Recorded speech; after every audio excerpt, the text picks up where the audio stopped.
Olá, pessoal, tudo bem? Aqui hoje a gente vai fazer uma apresentação, eu e a professora Elaine, com vocês, para a gente conversar um pouco sobre drenagem urbana e alguns materiais que a gente emprega, né, na drenagem. Porque a gente fala muito de drenagem urbana, mas a gente não fala tanto dos materiais que são empregados, que a gente pode utilizar para fazer essa drenagem nas nossas cidades. A professora Elaine Alves de Mello é professora do curso de Engenharia Civil e do curso de Engenharia e do curso de Arquitetura também, né? Ela é especialista e mestranda pela Unicamp, atualmente ela está fazendo lá na Unicamp algumas disciplinas do mestrado em materiais. E eu sou a professora Renata Lima Moreto, sou a professora do curso de Engenharia Civil, atualmente da USF. Já dei aula na arquitetura, já dei aula também na engenharia ambiental e eu sou doutora na área de saneamento. Então a gente agora vai tratar um pouquinho com vocês sobre o que é drenagem em si, algumas definições, assim como os materiais que a gente pode então estar utilizando na drenagem.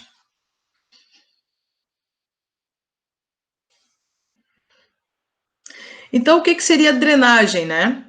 A drenagem, ela é e faz parte de um contexto global maior da nossa legislação, que está na Lei Federal 11.455, que é sobre saneamento básico.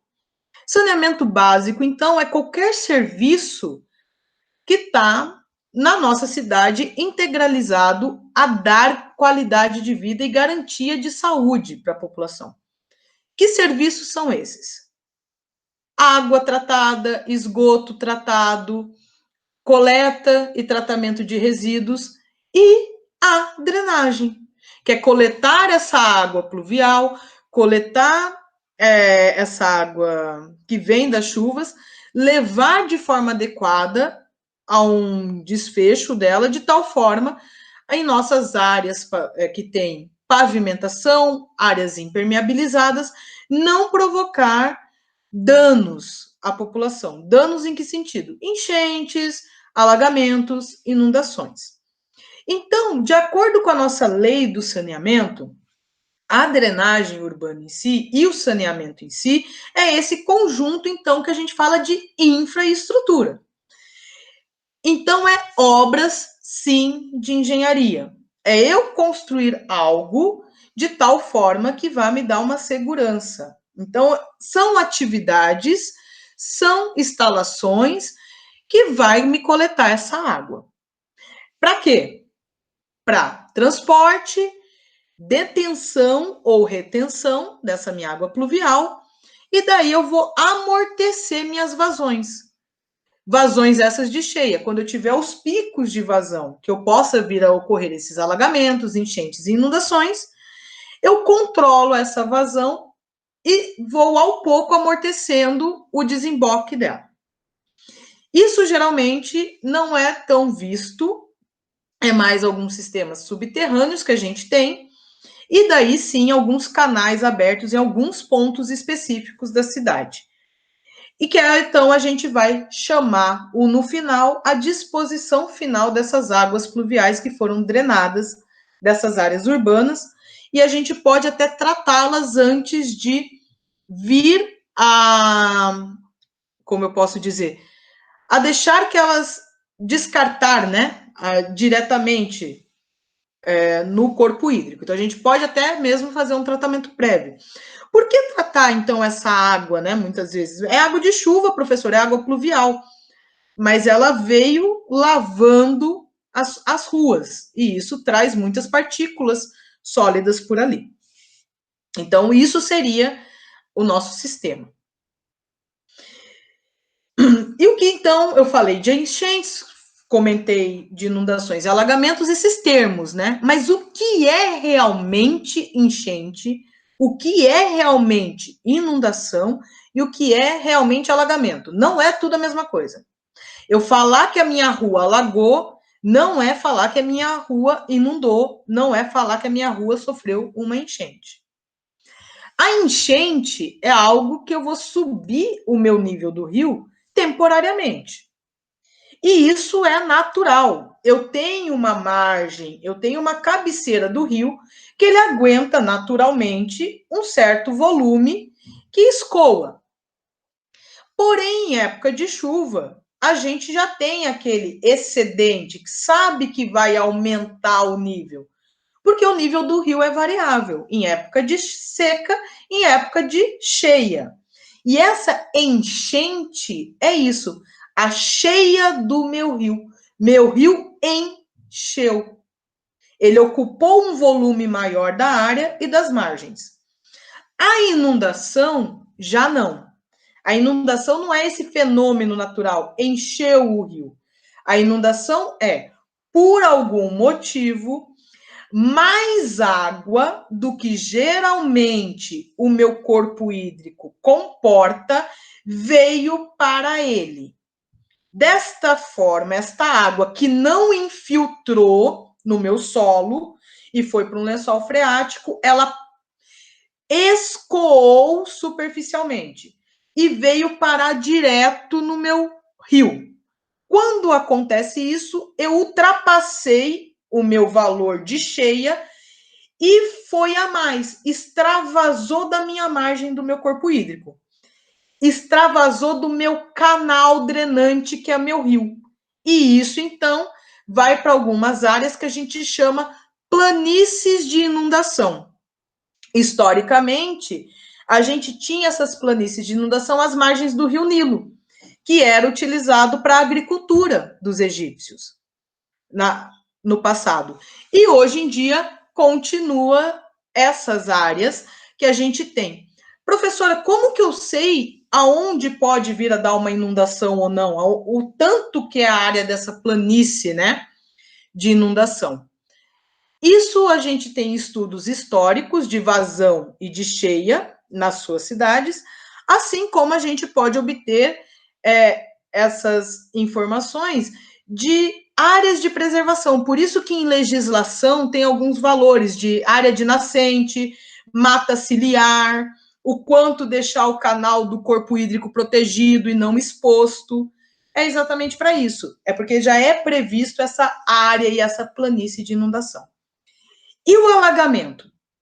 Ah, daí o alagamento já é um outro quesito. Não necessariamente vai acontecer um alagamento perto do corpo hídrico, perto do rio. O meu alagamento, por exemplo, ele pode acontecer num ponto de um planalto, na região até mais alta da minha cidade, num ponto mais alto, que não é uma planície, nem perto do Vale do Rio, eu posso ter uma região alagada. Mas como? Isso nada mais é do que problema de drenagem. Ali a região é plana, não teve um escoamento adequado da água, por sistemas de drenagem que não estavam muito bem dimensionados ou estavam entupidos e a água não conseguiu escoar na velocidade necessária. Então eu posso ter ali um alagamento naquela região, mesmo eu não estando perto, às vezes, de um corpo hídrico. Porque isso nada mais vai ser de vazão, quantidade de chuva num período de tempo, com a água escoando e não percolando ou infiltrando. Então, essas são as diferenças desses termos. Só para vocês meio que entenderem. E o que isso, então, vai interferir na minha cidade, né? Como que eu posso ter uma interferência de um sistema de drenagem ser mais ou menos eficiente, evitar mais ou menos enchentes, inundações e alagamentos? A gente faz essa avaliação exatamente pela nossa cobertura natural do meu solo, ou a cobertura do solo no geral. Que cobertura seria essa? Por exemplo, se o meu solo não tem asfalto, não tem construção nenhuma, ele é um solo natural, com gramínea, com árvore, tá lá bonitinho, como a natureza e Deus quis que fosse o mundo ali, aquele terreno. O que vai acontecer? Eu tenho as minhas plantas, eu tenho as minhas gramíneas, eu tenho folhagem, eu tenho pastagem, que quando vier a chover, elas amortecem as gotículas de água para chegar até o chão. Quando chega no chão, o solo ele tem uma certa porosidade por ter essas plantas ali e o contato com as raízes. Então, essa água vai penetrando, o que a gente chama de percolação. E essa percolação, ela vai ser profunda, então vai ser a percolação profunda, que dá mais ou menos 25% da água da chuva que caiu, e temos o que a gente chama de infiltração, que é uma percolação mais rasa, que dela percola e anda no subsuperfície, naquela primeira camada do solo, naquele primeiro horizonte do solo, mais ou menos. Essa água não vai recarregar lençol freático. Ela só vai deixar o solo úmido ali. E isso, então, a gente chama de infiltração, que também dá em torno de 25%. Percolação profunda, 25%, infiltração, 25%. Pô, professora, então isso deu 50%. Para onde vão os outros 50%? Os outros 50%, 10 escoam superficialmente, 40 vão evapotranspirar. Evapotranspirar é a planta, os vegetais, eles absorvem água, depois eles vão eliminar no processo de respiração. Quando eu começo a ter algumas construçõezinhas em áreas rurais, uma casinha, outra casinha, um pouco mais distantes, daí eu começo a ter um pouco de superfícies impermeáveis. Em torno de 10 a 20% de impermeabilização da minha região, eu já tenho somente 38% de evapotranspiração, mas já aumenta para 20% o meu escoamento. E agora não entra, eu não puxo mais 50%, agora somente 42% que vai estar penetrando no solo. E isso vai diminuindo de tal forma até eu ter uma impermeabilização total do solo. Aonde eu encontro essa impermeabilização total do solo, professora? Grandes centros urbanos. Principalmente no centro mesmo das cidades, não nos subúrbios ou nos bairros, mas no centro mesmo da cidade, geralmente é onde a gente vai ver essa maior quantidade de impermeabilização, que é de 75% a 100% da nossa área é impermeabilizada. Essa evapotranspiração, daí vai ser em torno de 30%, e vai quase nada percolar, ou seja, só vai percolar 5%. E 55% escoa superficialmente, ou seja, 55% da minha água eu vou escoar. Essa água não vai mais percolar e infiltrar. Essa água agora, ela vai escoar de um ponto mais alto para um ponto mais baixo e vai encher o meu rio. Ou seja, vai gerar enchente, inundação e alagamento. Certo? Esse é um problema que a gente sofre hoje em dia nos grandes centros urbanos.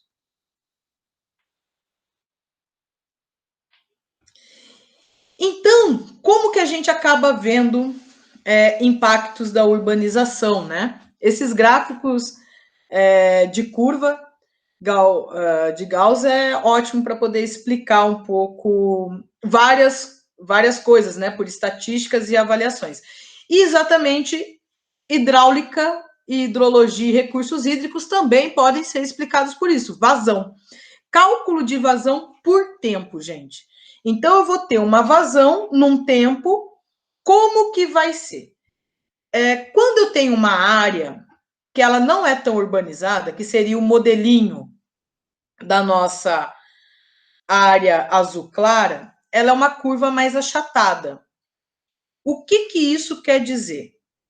É o volume que escoa essa parte pintadinha aí. Então, a minha curva azul clarinha, que seria referente à minha Q máxima 2 e T máximo 2, ela é uma curva mais baixa, vocês notaram?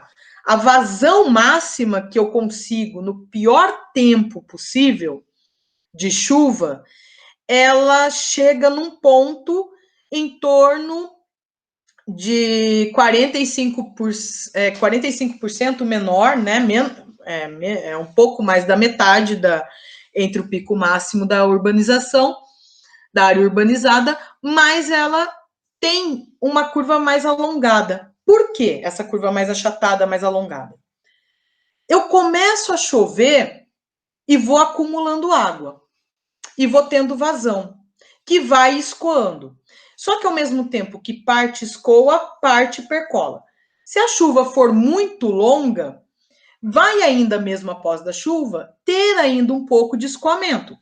Só que lembrem, área não urbanizada, você tem uma porcentagem de escoamento superficial de 10 a 20%. Então, é isso daquela chuva toda, de vazão de chuva toda que você calculou, que caiu, de 10 a 20% escoa. Agora, numa área urbanizada, choveu.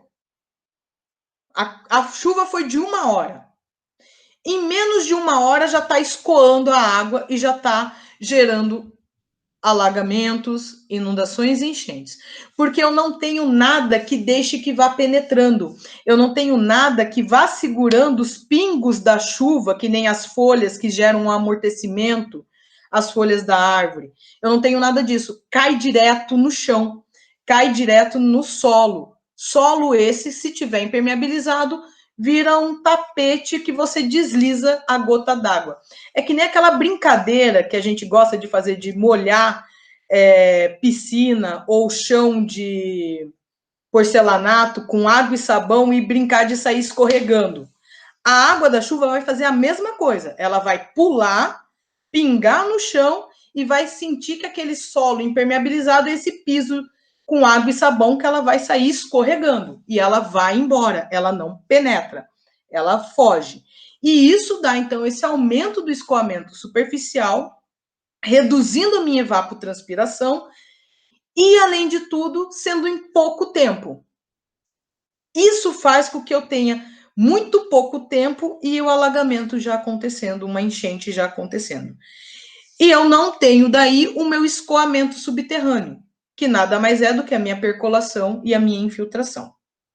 Isso é um gráfico que a gente vê e que geralmente acontece. E a gente pode fazer previsões de uma área que hoje em dia não está tão urbanizada, e se a gente fosse fazer uma urbanização nela, como daí fazer uma urbanização consciente de tal forma que o hidrograma da minha área eu ainda consiga mantê-lo para aquela região, para aquela bacia, com absorção e com percolação e infiltração no solo. Então, isso são algumas técnicas que a gente tem como utilizar hoje em dia em drenagem.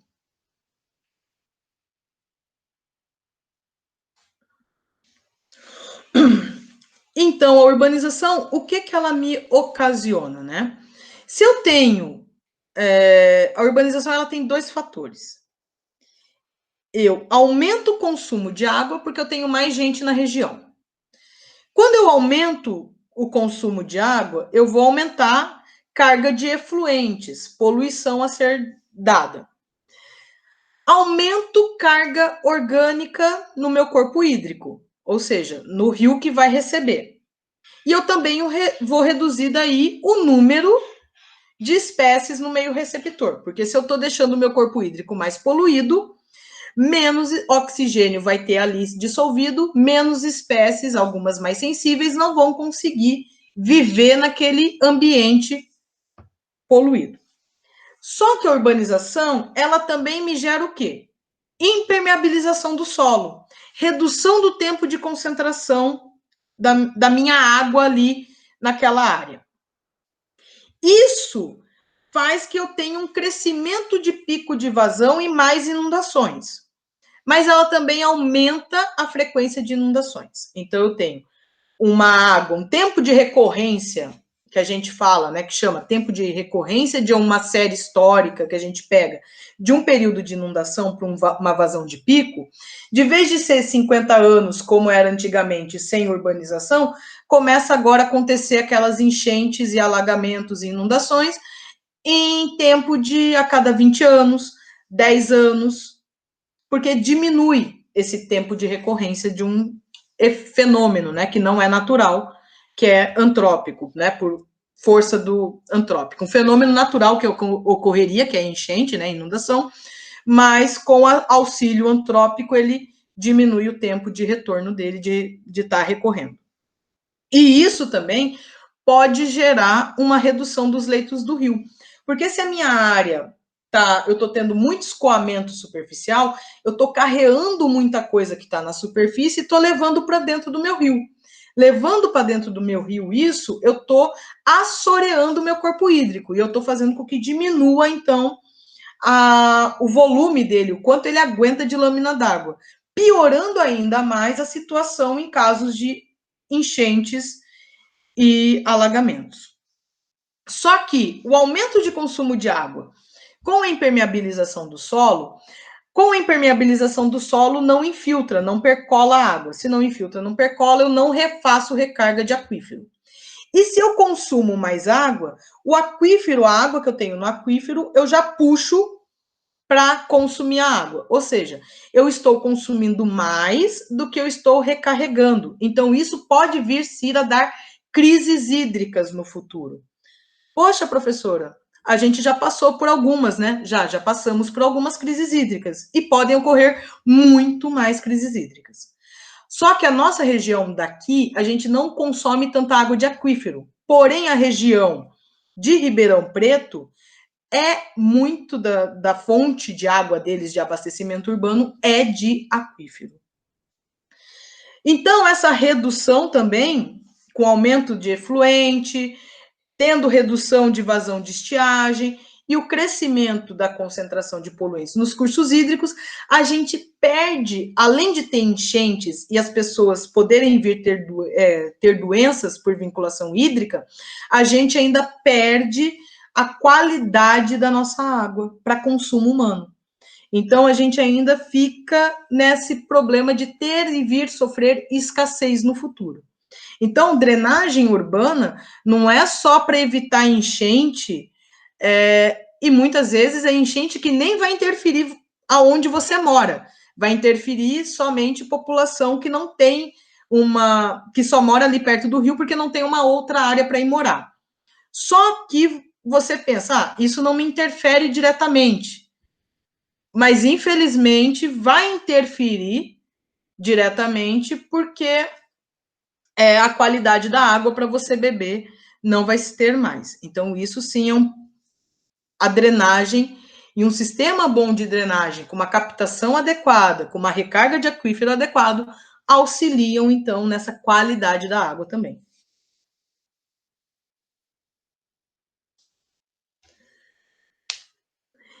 E como que eu trabalho no meu sistema de drenagem? Eu tenho duas formas de sistema de drenagem. A microdrenagem, que é o que eu penso perto de mim. O meu bairro, as casas juntinhas ali. E eu tenho o sistema de macrodrenagem, que é o que atende uma bacia hidrográfica inteira e vai para o fundo do vale de um rio ou de um corpo hídrico que passa por lá. Então, esses são os meus sistemas. Falando em termos de engenharia. Por exemplo, cidade de São Paulo, Rio Tietê vai ser a macrodrenagem. As galerias de água dos bairros ao redor, as microdrenagens para estarem encaminhando essa água ali para o deságue final. Então, esses seriam os nossos sistemas de macro e microdrenagem.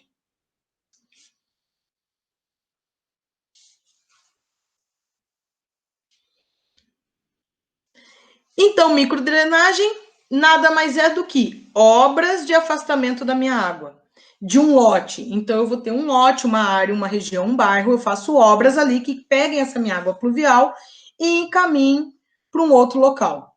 Aonde eu vou garantir acesso à edificação, tráfego e segurança de pedestres. De tal forma também que seja rápido e de facilidade de manutenção. Eu tenho que garantir, então, o escoamento dessas águas da minha casa até o meu macrodreno, que é a minha macrodrenagem, o meu corpo hídrico ali que vai estar recepcionando. E eu tenho que calcular isso por períodos de retorno, ou seja, aquelas chuvas altas de maior vazão.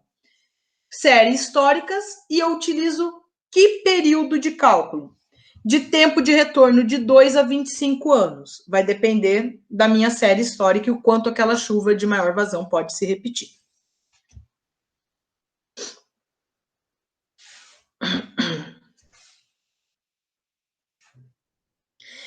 E como eu calculo essas vazões para eu dimensionar os meus sistemas de drenagem, né? Uma das formas de eu calcular é o método racional, aonde eu calculo a minha vazão de pico do meu, que é aquela do hidrograma, né, que é aquela vazão máxima, baseado em quê? Intensidade de chuva, a área da minha bacia, ou a área ali que vai interferir na coleta daquela água, e um coeficiente de escoamento superficial. E esse método, ele é utilizado, desculpa, para estimar apenas a vazão de pico para aquela bacia determinada. E vai ser uma correlação, então, diretamente proporcional à área da bacia e à chuva. Então, aquela vazão máxima, ela vai servir só para aquilo, só para aquela região, para aquela área.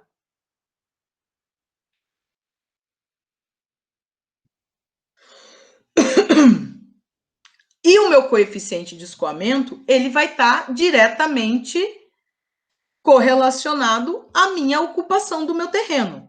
Se eu tenho um terreno mais ocupado, com, por exemplo, mais impermeável, maior será o meu coeficiente, porque ele é um fator de multiplicação. Então, a intensidade da chuva vezes a área, vezes esse coeficiente.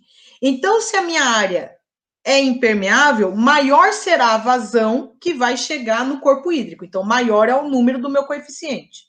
Se a minha área tem vegetação, mais água vai infiltrar, menos vai escoar superficialmente. Então, menor será esse coeficiente de escoamento para eu estar multiplicando. Ou seja, menor será a vazão de água que vai chegar na minha macro drenagem. Por exemplo, área com edificações muito densas, grandes centros urbanos, o meu coeficiente vai ser de 0,7 a 0,95.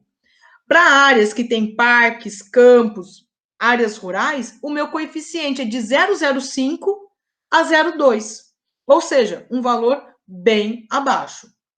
Então, é para isso que eu utilizo esse coeficiente no cálculo, para eu saber o quanto essa minha vazão será maior ou não ao chegar no ponto final da minha macro drenagem.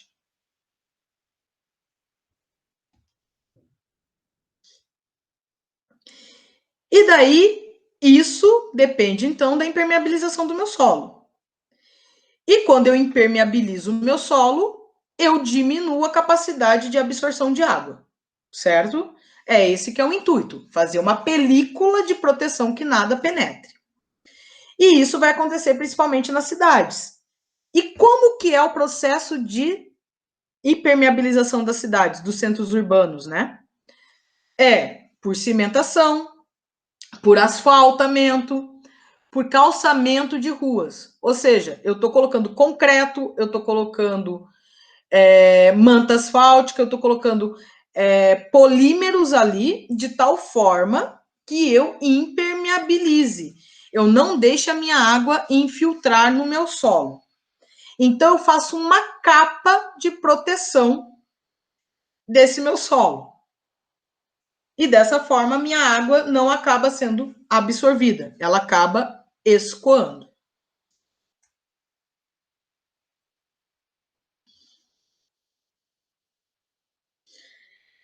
E como que eu posso, então, melhorar a drenagem urbana da minha cidade, se eu já tenho uma cidade que está construída, um centro urbano impermeável, que já está passando por problemas de drenagem, que já está passando por problemas de enchente, inundação e alagamentos?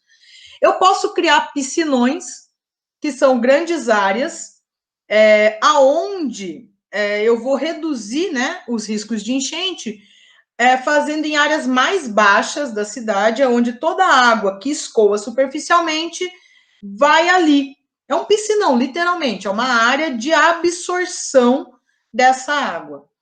Ele não é algo que vai estar aberto. Muitas vezes ele vai estar com uma cobertura, vai ser numa praça, embaixo de uma praça, embaixo de um campo, pode ter ali um piscinão. Em São Paulo a gente tem piscinões que são utilizados para essa armazenagem, são reservatórios subterrâneos.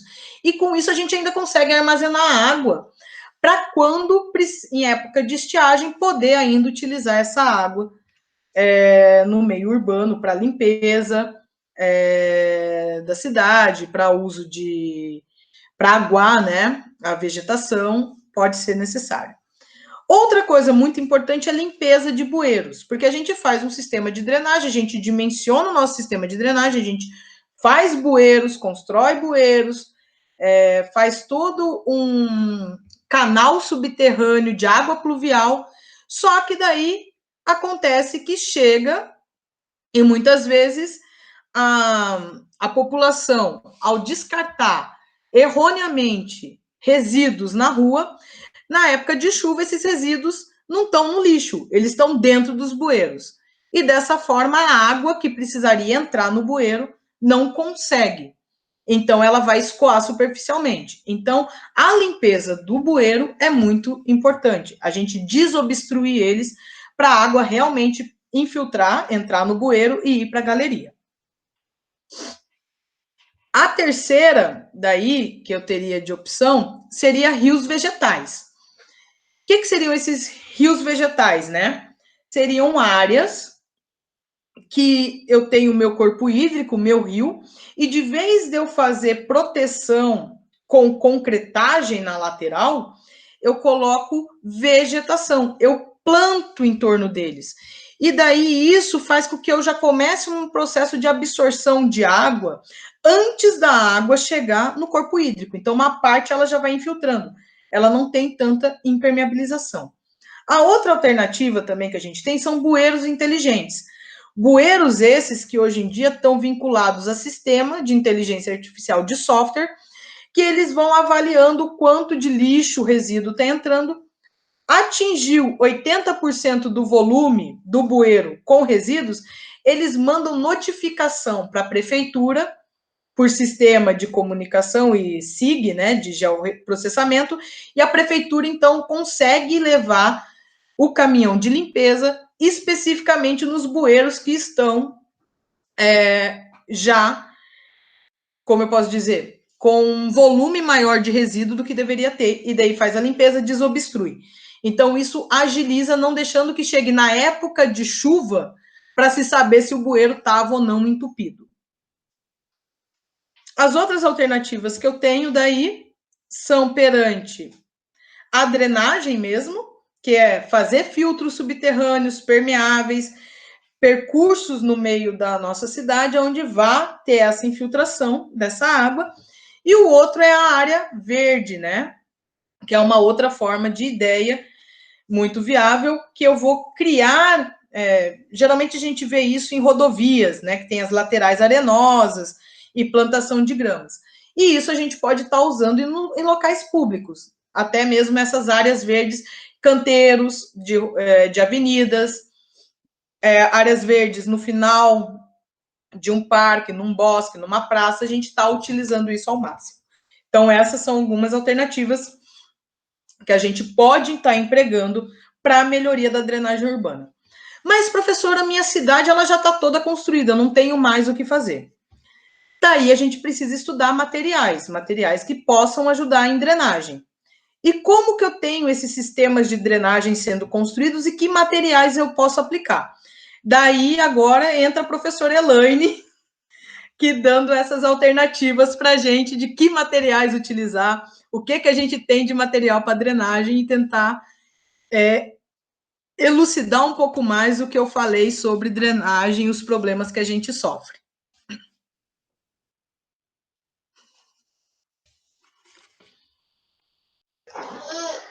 Bom, pessoal, boa tarde. Vou voltar aqui na tela, tá? Falando um pouquinho, então, dando continuidade aí o que a professora Renata falou para a gente sobre drenagem, né? Eu vou falar um pouquinho quais são os materiais mais utilizados nos dispositivos de drenagem, né? Quais são as características básicas que esses materiais precisam apresentar? Primeiro, uma relativa permeabilidade, né? A professora Renata falou aí muito, né, do centro, onde que a gente aplica a drenagem, né? Onde esse escoamento não pode ser feito de forma natural. Então, é preciso que esses materiais, eles apresentem uma relativa permeabilidade, certo? Para que ocorra um pouco da infiltração no solo, certo? Mas que não seja tão permeável a ponto de não escoar essa água até o corpo hídrico, certo? A infiltração não pode ser excessiva, né? Então, precisa ter uma certa infiltração, mas não a ponto de que venha a, sei lá, prejudicar de alguma maneira a infraestrutura em si, certo? Só que também ele precisa ter uma certa rugosidade, né? O que é a rugosidade? É a resistência através do atrito que o fluido vai encontrar no material para que acaba reduzindo um pouco a velocidade de escoamento desse fluido, né? No caso que a gente está falando de drenagem urbana, né? A gente está falando de água, né? Então, ele precisa apresentar uma rugosidade que, através do atrito, essa velocidade de escoamento seja um pouco reduzida, certo? Nos dispositivos, né, de drenagem que a gente tem nas nossas cidades, o concreto é o material mais empregado, certo? Então, por que ele é o mais empregado? Primeiro, as técnicas de execução de peças de concreto, né, desses dispositivos de concreto, são amplamente difundidas, ok? Segundo, o concreto, ele é um material que apresenta uma elevada resistência mecânica e com consequente durabilidade. Então, quanto maior essa resistência, mais durável vai ser essa peça, né? Essa peça de concreto. O próprio cimento, que é a matéria-prima fundamental do concreto, ele é o que a gente conhece como um aglomerante hidráulico, né? Então, ele ganha resistência, ele ganha durabilidade na presença de água. Não que essa água vá participar efetivamente, né, dos processos de hidratação, mas ele vai apresentar uma resistência maior também quando na presença de água, certo? Além disso, a facilidade de execução, como eu disse anteriormente, né? E também a facilidade na manutenção dessas peças. Quando a gente fala de alguns dispositivos da macrodrenagem, que são subterrâneos, a gente tem a resistência mecânica do concreto aí, que vai fornecer, vai oferecer a essas peças uma maior resistência, né? Então, a deformação dessas peças não vai ser excessiva quando o solo vai ser depositado acima dele, né? Tanto que são utilizados em vias, assim, canalizações de corpos hídricos, em vias que têm tráfego intenso, em pistas de aeroportos. Então, quando a gente fala da carga que vai atuar sobre essas peças subterrâneas, o concreto é, talvez, né, a melhor opção. É lógico que, assim, quando a gente fala de construção civil, a gente não pode bater um martelo que só o concreto vai resolver. A gente tem que avaliar vários fatores, e esses fatores a gente pode incluir outros materiais também que podem ser boas opções de uso, certo? Então, aqui eu tenho alguns exemplos, né? São os tubos de concreto, nessa foto aqui da esquerda, são os tubos de concreto, que é o que a gente vê mais sendo utilizado, certo? Eles podem ser de concreto armado, a maioria deles é de concreto armado, certo? O processo produtivo desse tubo, ele é um concreto mais seco, é aquele que a gente chama de concreto farofa, né? Então, e ele é feito por prensagem, ok? Então, tem a armadura em volta e é feito por prensagem, e aí torna o tubo, tem esse formato. Na segunda foto, a gente vê também as aduelas, né? Que são também elementos de concreto armado, né? E já tem maiores dimensões do que os tubos que a gente viu na primeira foto, ok? Quando a gente fala dos dispositivos da microdrenagem, o concreto também está muito presente, né? Então, a gente também tem elementos de concreto armado, né, pré-moldados de concreto, que podem ser utilizados. Só que, além disso, esses dispositivos, eles podem ser confeccionados também em alvenaria, certo? Seja alvenaria de pedra, alvenaria de tijolo, cerâmico ou blocos de concreto, que vão ser assentados e revestidos com argamassa de cimento. Então, são tanto métodos construtivos como materiais que têm o uso amplamente difundido aí na construção civil, certo? Então, aqui a gente tem alguns exemplos, né, de valetas, de sarjetas.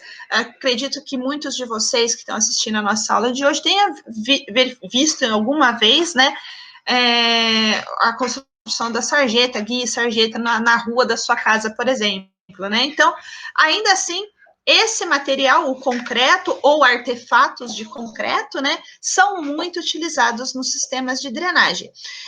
O que justifica o uso, né, desses materiais? Eu já dei alguns exemplos, né, a facilidade da execução, são técnicas amplamente difundidas, o custo desses materiais, né, então, em termos de custo, como são geralmente as obras de drenagem urbana são obras públicas, o custo é muito levado em consideração. Então, o custo desse tipo de material também é mais reduzido ante algumas alternativas mais tecnológicas que a gente pode ver. Hoje em dia, discute-se muito o uso do concreto permeável, né? Que é um concreto que tem um índice de porosidade um pouco maior, certo? Que aí, o que ele faz? Ele vai fazer o escoamento dessa água. Mas, assim, em termos de pensar assim, no custo-benefício desse material, para o uso amplo desse material nas obras de drenagem, às vezes ele não é tão vantajoso assim, certo? Então, aí tem alguns exemplos, né?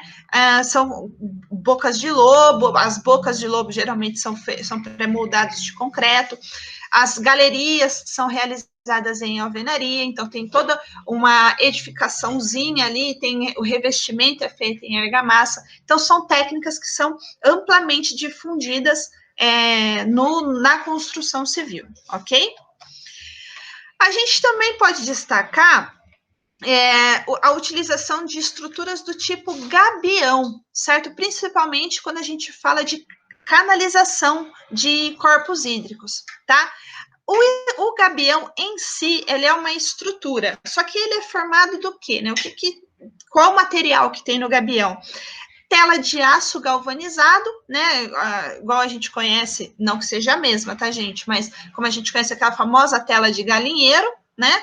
E com preenchimento de rochas, geralmente uma rocha que tem uma resistência mecânica maior, né? Que a gente conhece o basalto, o granito, que são rochas que apresentam essa elevada resistência, e com uma elevada granulometria. O que é essa elevada granulometria? Então, são pedras grandes, são pedaços grandes da rocha, que aí é montada uma caixa, né, um paralelepípedo, né, mais ou menos, formado com essa tela, e aí é preenchido com rocha, e aí é feita essa amarração, são grandes blocos, assim, o gabião, é feita essa amarração entre uma estrutura e outra, né? O gabião, ele não só pode ser utilizado em obras de drenagem, como ele é muito utilizado em obras de contenção, certo?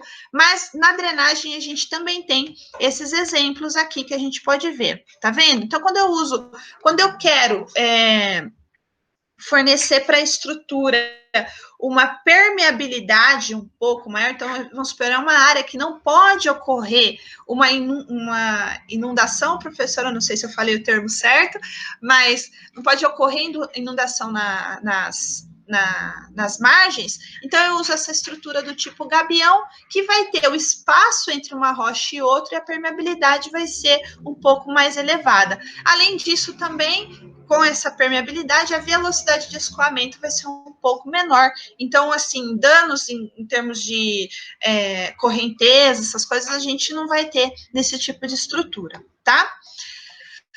Alguns materiais metálicos também a gente pode utilizar, certo? Que estão aqui, quando a gente fala da macrodrenagem, tem os bueiros, né? Que são colocados nas beiras das rodovias, eles também podem ser feitos de material metálico, certo? Além disso, a gente conhece muito bem que tampas de bocas de lobo, né, de bueiros das cidades, são feitas de material metálico. Só que precisa ser um material que tenha um tratamento anticorrosivo, né? Então, precisa ser um metal que tenha um tratamento, ou que seja um metal propriamente dito, que seja resistente à corrosão. Por quê? Porque vai ser fluidos, principalmente a água, vai estar passando por essa estrutura. Então, precisa ter esse tratamento. Então, aqui a gente tem o corpo do bueiro tubular de metal, é um aço galvanizado, certo? Nas tampas de bueiro também ocorre um tratamento para que não ocorra esse tipo de corrosão, tá? Mas como é que a gente faz, né, o escoamento desses fluidos, né? O escoamento da drenagem é só por canais abertos? Não, né? Quando a gente quando a gente vai transpor a água coletada nos dispositivos de microdrenagem para os dispositivos de macrodrenagem, eu preciso ter uma tubulação, certo? Então, a tubulação para o escoamento é imprescindível, né? Quando a gente fala de um sistema de drenagem. E, na maioria das vezes, a gente pode utilizar alguns materiais, como principalmente polímeros, né? O tubo de PVC e PAD, concreto, metal e etc., tá? O tubo de PVC, que é o que a gente conhece, a gente utiliza também nas instalações residenciais, agora me fugiu o nome técnico, né? Mas é aquele tubo que apresenta uma deformabilidade, né? Mas também uma resistência mecânica relativa. Posso usar esse tubo para tubulações enterradas? Não é aconselhável, porque ele não vai suportar a carga do solo. Então, eu vou utilizar o quê? Eu vou utilizar o tubo de PAD, que é um tubo que tem uma alta resistência. Então, quando eu falo de tubulação enterrada, eu vou usar o quê? O tubo de PAD, certo? A gente também tem um exemplo desses tubos perfurados, certo? Então, se eu preciso fazer essa percolação do solo, essa tubulação vai... desculpa, falei errado. Não a percolação do solo, mas fazer a drenagem do solo, esses tubos de PVC perfurados, eles vão fazer a coleta dessa água que está percolando no solo e vai dar o direcionamento delas, certo? Na foto da direita, vocês podem perceber a tubulação feita em concreto, né? Então, também o concreto está presente na tubulação, certo? Aliado a isso, hoje em dia, utiliza-se muito que a gente conhece como geossintéticos, né? O que são os geossintéticos? São geralmente formatos de manta, né? De uma cobertura feita de polímeros, que podem ser sintéticos ou naturais, certo? Então, por exemplo, drenagem de muros de arrimo, por exemplo, associa-se o uso de uma manta drenante, certo? Com esse tubo perfurado. Então, essa manta drenante vai dar todo o escoamento dessa água que é infiltrada no solo e vai dar o caminhamento até o tubo. E esse tubo vai levar esse líquido, né? Esse fluido que foi coletado, vai ser transportado para o sistema de drenagem, tá? Ele vem sendo, o uso dos geossintéticos, né, ele vem sendo amplamente difundido, mas quando a gente fala em termos de custo, o custo é um pouco mais elevado do que os materiais que a gente viu anteriormente, né? São produtos industrializados, onde pelo menos um dos seus componentes é fabricado com polímeros. Então, a gente trata de... Quando a gente está falando de geossintéticos, geomanta, geotêxtiles, acho que vocês já viram alguma palestra, alguma semana da engenharia, a gente trouxe um fabricante desses produtos, né? Então, ele é polímero, né? E há algumas funções, né, que a gente pode apresentar desses materiais a drenagem, né? Então, esses materiais também podem ser utilizados em sistemas de drenagem, né? Então, aqui, ó, por exemplo, a gente vê um geotêxtil. Esse material, nessa foto aqui da esquerda, ele é o material mais empregado em drenagem. Então, é essa tela que é feita de polímero, né, que é uma tela polímero plástico, uma tela plástica, com essa manta de fibra, nessa manta fibrosa, que vai dar todo o caminhamento. Na fotinha aqui de baixo, é o exemplo que eu falei para vocês do uso do geotêxtil em associado à tubulação de PVC perfurada, né? Então, eu também tenho essa manta drenante, né, que vai ser colocada no solo, ela vai fazer o caminhamento desse fluido até a tubulação, e da tubulação para o sistema de coleta das águas pluviais, seja de um condomínio, seja da cidade, né, ou seja, de uma região propriamente dito, ok? Eu acredito que seja isso que eu teria para apresentar. A minha apresentação foi mais rápida que a da professora Renata, mas é isso que eu tenho para trazer para vocês. Quando a gente fala de drenagem, em termos de materiais, né, os materiais utilizados em drenagem, a gente não foge muito do que é convencional na construção civil. Ainda assim, o concreto, ele é o material que é mais difundido e mais utilizado nos dispositivos de drenagem. Obrigada, professora Elaine. Foi muito bom. É porque isso é importante, porque a gente está sempre acostumado a pensar que poderia ter outras, né, outros materiais, algo distintos. Mas até quando a gente também fala de drenagem de pavimentos, a gente geralmente fala de pavimentos permeáveis, e eles são feitos de concreto também, né? Eles não fogem também muito disso. Exato, não tem, assim, ainda existem, assim, alternativas, né, mais tecnológicas de materiais que a gente pode considerar como materiais permeáveis, certo? Mas se a gente for pensar no grosso, em termos de difusão dessa técnica, os materiais convencionais ainda são mais utilizados, né? Por quê? É aquilo que eu falei, técnica difundida, então qualquer um que for trabalhar com isso sabe mexer com concreto, sabe mexer com alvenaria, né? Então, essas técnicas, e ainda assim, em termos de custo, essas novas técnicas ainda não estão muito, vamos dizer assim, o custo é mais elevado e o tempo para você pagar essas técnicas acaba sendo um pouco longo, né? Em termos de manutenção também ainda é desconhecido o custo, né? Assim, torna-se um pouco mais elevado, então não são tão difundidos. Existe o concreto permeável, existe o pavimento permeável. Esse pavimento permeável utiliza-se também, já ouvi falar sobre o uso de pneu reciclado na execução do pavimento, né? Uhum. Então, mas assim, são técnicas que ainda estão na categoria de aplicação reduzida ali, né? Aplicação teste. O grosso mesmo são os materiais que a gente mais conhece mesmo. Não, ótimo, perfeito.